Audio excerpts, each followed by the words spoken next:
Hello दोस्तों, नमस्कार। चलिए चलते हैं आज के वीडियो में और आज देखने वाले हैं कि राजकोषीय नीति और मौद्रिक नीति क्या होती है, यानी कि फिस्कल पॉलिसी और मॉनेटरी पॉलिसी क्या क्या होती है। ठीक है, इनके उद्देश्य क्या होते हैं, इनके बारे में जानेंगे। ठीक है, चलिए देखते हैं कि क्या होता है। पहले देखेंगे कि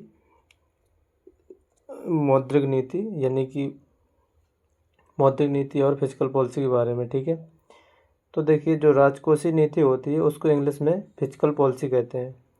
फिस्कल पॉलिसी और मॉनेटरी पॉलिसी यानी कि मौद्रिक नीति। जो फिस्कल पॉलिसी और मॉनेटरी पॉलिसी होती हैं वो किसी भी देश की अर्थव्यवस्था को नियंत्रित और संतुलित रखने के दो उपकरण हैं। ठीक है, अब देखेंगे कि राजकोषीय नीति यानी कि फिस्कल पॉलिसी किसे कहते हैं। तो इसको देखेंगे कि राजकोषीय नीति वह नीति है जिसके अंतर्गत सरकार अपने कर और व्यय के माध्यम से अर्थव्यवस्था को नियंत्रित करती है। ठीक है, यानी कि जो अपने आय और व्यय के माध्यम से अर्थव्यवस्था को नियंत्रित करती है टैक्स के माध्यम से, और जो व्यय के माध्यम से यानी खर्च के माध्यम से जो अर्थव्यवस्था को नियंत्रित करती है उसे ही हम राजकोषीय नीति कहते हैं। ठीक है, चलिए अभी देखेंगे कि राजकोषीय नीति कौन बनाता है। तो जो राजकोषीय नीति है वो भारत सरकार द्वारा बनाई जाती है, यानी कि ये वित्त मंत्रालय द्वारा बनाई जाती है। ठीक है, अब इसके कुछ उद्देश्य हैं, उद्देश्य के बारे में देखेंगे। पहला उद्देश्य है आर्थिक विकास को बढ़ावा देना। जो राजकोषीय नीति है तो वो आर्थिक विकास को बढ़ावा देती है, यानी कि सरकारी खर्च बढ़ाकर विकास कार्यों को प्रोत्साहित करती है। ठीक है, और जो दूसरा है वो है रोजगार के अवसर बढ़ाना। ठीक है, तो नई योजनाओं एवं परियोजनाओं के जरिए नौकरियां प्रदान करती है, यानी कि जो नई योजनाएं होती हैं और जो परियोजनाएं होती हैं इनके माध्यम से वो नौकरियां प्रदान करती है। ठीक है, और जो तीसरा नंबर है वो है आय और धन का समान वितरण, यानी कि जो गरीब लोग होते हैं और जो अमीर होते हैं इनका जो अंतर होता है, जैसे 10% अमीरों के पास 90% आय होती है, और जो बाकी 90% लोग गरीब होते हैं उनके पास कुल 10% आय होती है। तो वो इनमें भी संतुलन बनाने का कार्य करती है ताकि सभी लोगों के पास समान आय हो सके। ठीक है, और अगला नंबर देखेंगे।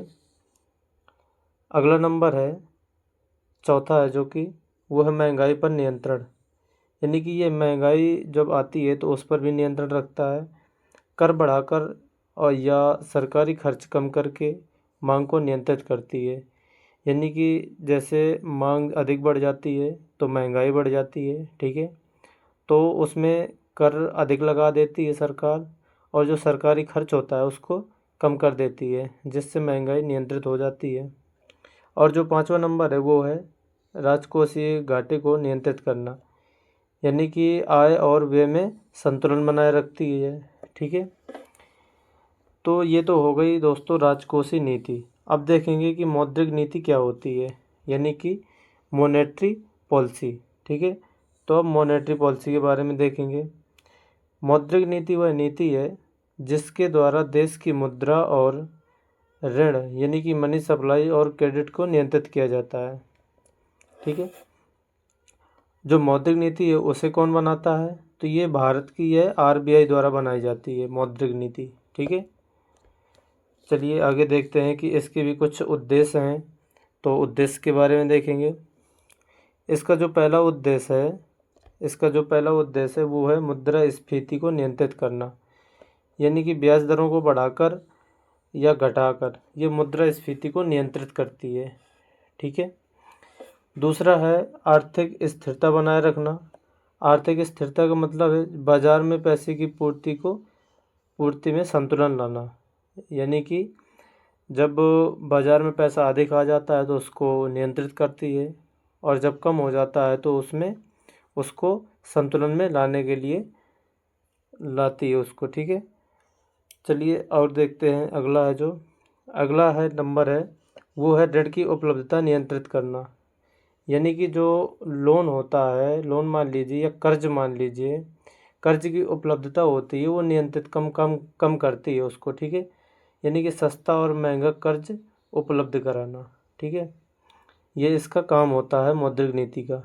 और जो चौथा होता है वो होता है विनिमय दर को स्थिर स्थिर रखना, ठीक है। विनिमय दर को स्थिर रखना यानी कि विदेशी मुद्रा के मूल्य को संतुलित रखना, ठीक है। और जो अगला नंबर है वो है विकास को प्रोत्साहन देना, ठीक है। विकास को प्रोत्साहन देना, इसका मतलब क्या है कि ब्याज दर कम करके निवेश बढ़ाना, ठीक है।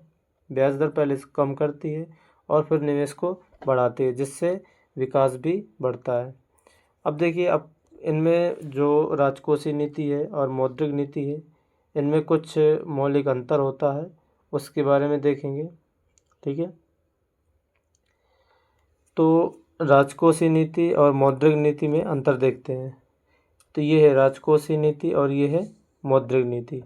इन पर जो नियंत्रण होता है इसमें होता है सरकार का और इसमें होता है आरबीआई का, ठीक है।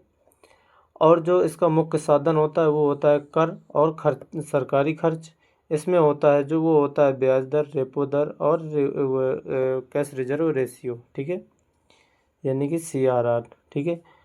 और जो राजकोषीय नीति होती है उसका जो उद्देश्य होता है मुख्यतः वो होता है आर्थिक विकास एवं रोजगार प्रदान करना या उनको बढ़ावा देना, ठीक है। और जो मौद्रिक नीति का उद्देश्य होता है वो होता है मुद्रा स्फीति पर नियंत्रण और मुद्रा स्थिरता लाना, ठीक है।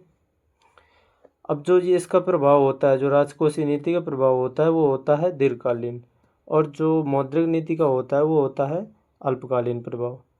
और जो इसके कार्य क्षेत्र होते हैं ये होते हैं बजट और वित्तीय प्रबंधन। और जो मौद्रिक नीति के जो कार्य क्षेत्र होते हैं जो वो होते हैं बैंकिंग एवं मुद्रा का प्रबंधन, ठीक है। तो यहीं तक दोस्तों, चलिए आज के लिए तब तक के लिए धन्यवाद। मिलते हैं अगले वीडियो में, ठीक है।